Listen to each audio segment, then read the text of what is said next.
Ideas are the 21st century currency or the 21st century money. My name is Pastor Ekoweshen. The 21st century currency or money is not our natural resources, but the 21st century currency is ideas. Now, before you can be able to convert your ideas to money, you need knowledge. The Bible says that lack of knowledge, my people perish. So you need knowledge, otherwise you will not be able to convert or you will not be able to discover the kind of ideas that God has given you. What you need to understand is that this 21st century, if you are going to be relevant on this earth, then you need to know the kind of ideas that God has given you and make good use of the ideas that God has given you on this earth.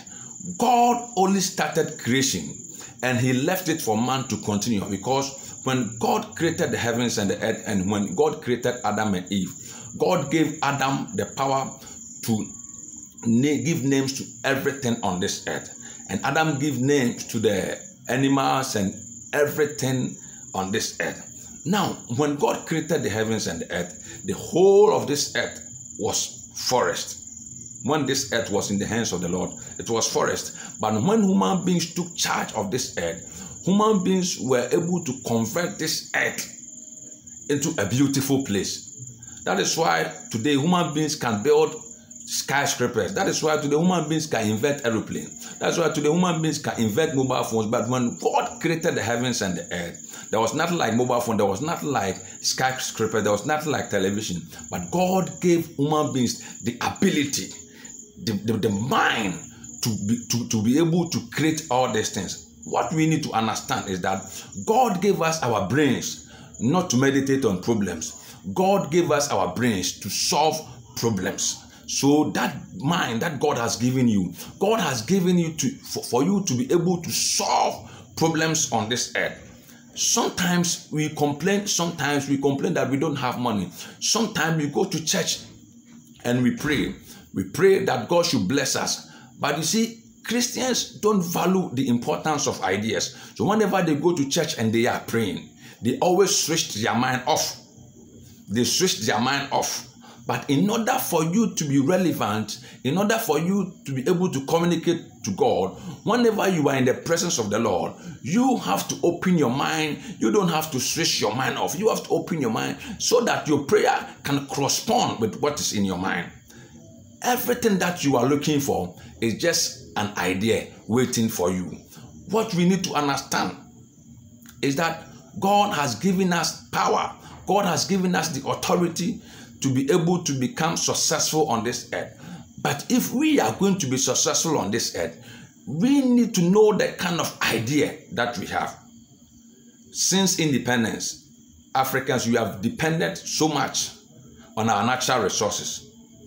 And when you go to Obuasi, when you go to Takwa, when you go to Pristia, when you go to Bogoso, you realize that all these places, they have gold.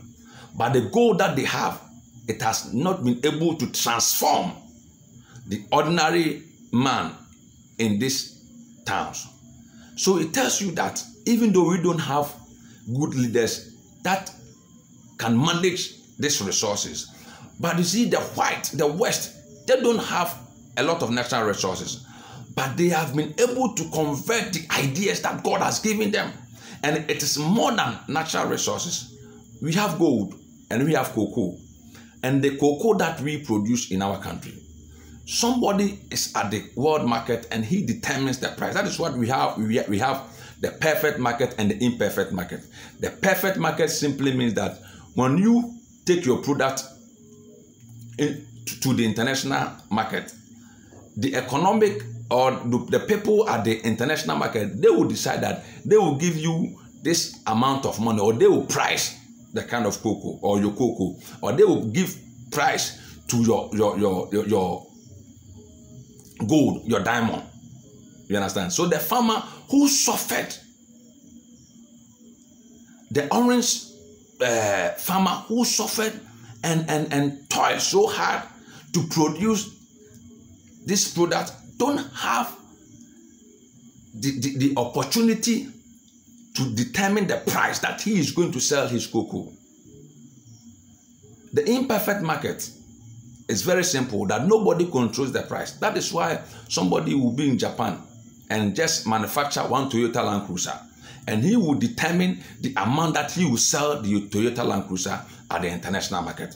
So I've come to realize that those who produce iPads, those who produce cars, those who produce airplanes, those who produce mobile phones, those who produce the apps, and those who produce all these gadgets, they will be superior on this earth.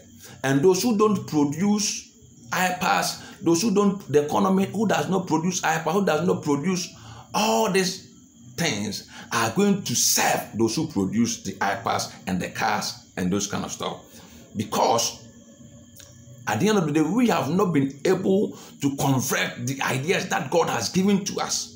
But we have relied on these natural resources. Jeff Bezos is the richest man in the world. And Jeff Bezos' net worth is $112 billion. He doesn't own oil field. He doesn't produce oil. He doesn't produce cocoa. He's the owner of Amazon. He has online shop. And at the end of the day, he owns money. The kind of money that he has is even more than a country called Ghana. Mark Zuckerberg, the owner of Facebook, he controls $71 billion. His net worth is $71 billion. And he just, the owner of Facebook, a book without a face. So if we are going to be relevant on this earth, then we need to think in a different way. Because the guys who produce, or who invented WhatsApp alone, sold WhatsApp to Facebook, and they sold it $19 billion. Uber does not have any car. They just have an app, and they control billions of dollars on this earth. If we want to be able to become relevant as an Africans, then we need to value the ideas that God has given us, because God has hid money in our brains. And the money in our brains that's disguised itself in ideas. So the ideas that it is in our brains is money in disguise. So if we are going to be successful, then we need to convert these ideas that hides in our brains into money. And if we can be able to think and value the ideas that God has given us, we will see the glory and we will see the hand of the Lord in our lives. God bless you for watching this video. My name is Pastor Eko Oshen. Just like my page on Facebook, Power Unlimited TV. God bless you.